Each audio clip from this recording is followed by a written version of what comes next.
Hello, Michael Hughes here, Michael Hughes Training. Today's top tip is really basic, but it's actually quite important. Whiteboard markers, Flipchart markers, keep them apart.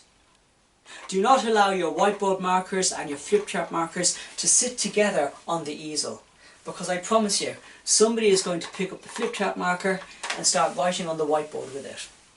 And once it's on the board, it's very hard to get off. In some cases, impossible to get off. So if you're using the whiteboard, only have the whiteboard markers on it. If you're using the Flipchart, only have the Flipchart markers on it. That's my top tip. Bonus tip. Give your board a bit of a clean every now and again. I use something like this, art line. A couple of squirts and a rub of the cloth, and you can restore your board to its beautiful, pristine glory. No, I'm not getting paid to say that.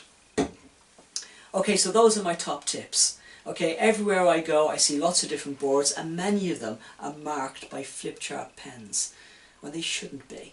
So, if you can separate the whiteboard markers from the Flipchart markers, that would be very helpful indeed.